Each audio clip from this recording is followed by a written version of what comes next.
You're somewhere you're supposed to be quiet, a meeting, a library, sitting next to someone who's finally fallen asleep, and you feel it building, that tickle high in your nose, the sharp little breath your body takes without asking you.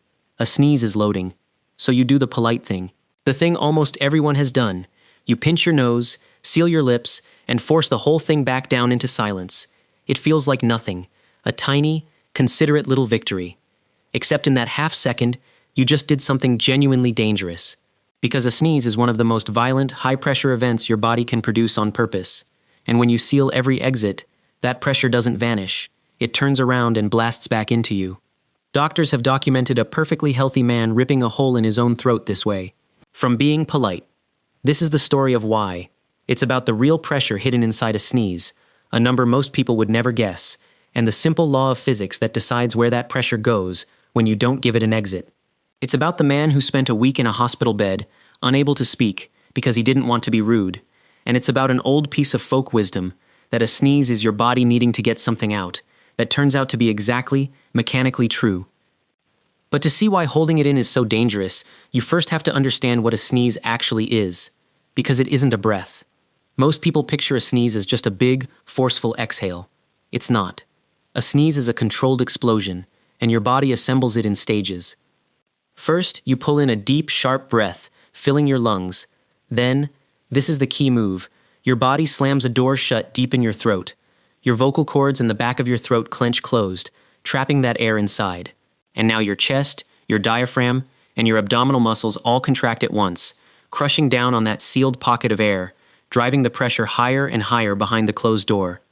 Then the door snaps open, and everything releases in a single instant.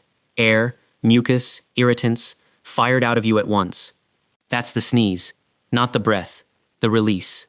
Your body spends the whole buildup creating pressure for one purpose, to blast it back out and clear your airway, which means a sneeze, by design, is a blast that needs an exit. So how much pressure are we talking about? Inside your windpipe, a normal sneeze generates around 7,000 pascals, roughly 1 pound per square inch. That sounds small until you compare it. It's more than 30 times the pressure of even a hard, forceful exhale. Now, you've probably heard that a sneeze fires out at 100 miles an hour. Quick honest note, because it matters.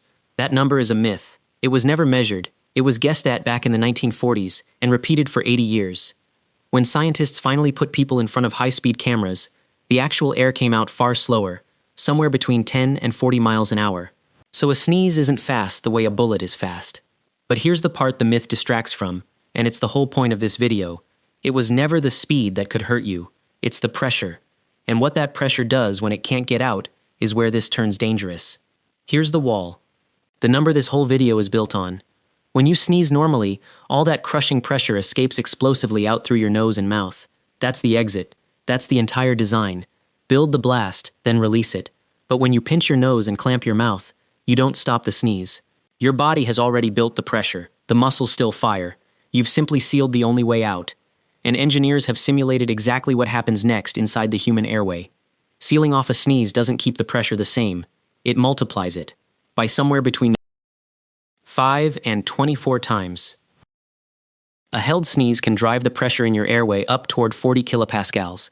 So take the most high-pressure event your body produces on purpose and multiply it by as much as 24, now trapped inside a sealed chamber made of soft, delicate tissue. That pressure cannot disappear. Physics simply doesn't allow it. It has to go somewhere. So it goes looking for the weakest wall, and it breaks through.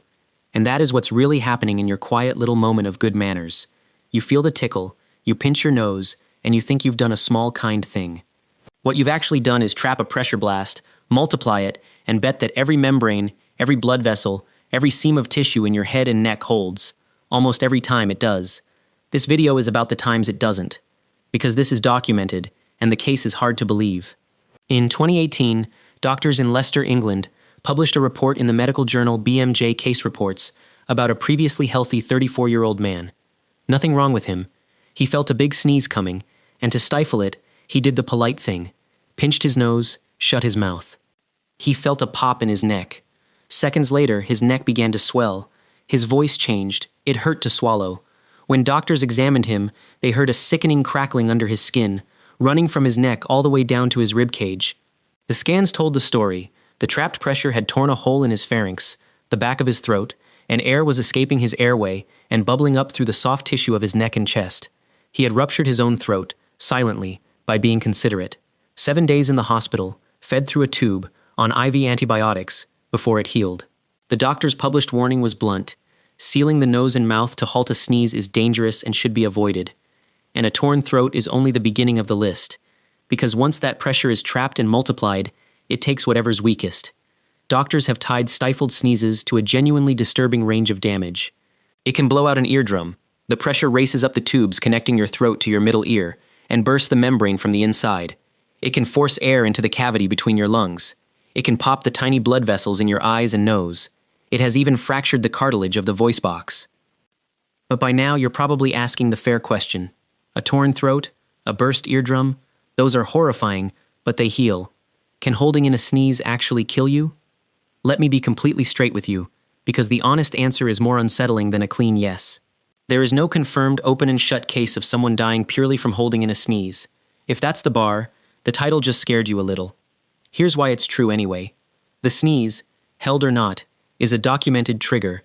Plenty of people are walking around right now with a brain aneurysm, a small weak balloon on a vessel in the brain, and no idea it's there. It sits quiet for years, but hit it with a sudden violent pressure spike and it can burst, bleeding into the skull. And a ruptured brain aneurysm is fatal in roughly 40% of cases. And this isn't hypothetical.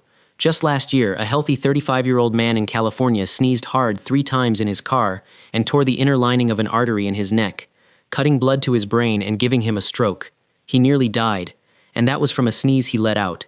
Now take that exact force and multiply the pressure by up to 24 by sealing it inside your skull. You don't create the weak spot. The aneurysm, the fragile artery were already there. But you may be the one who pulls the trigger. The sneeze is rarely the whole cause. It's the spark, and holding it in makes the spark far, far bigger.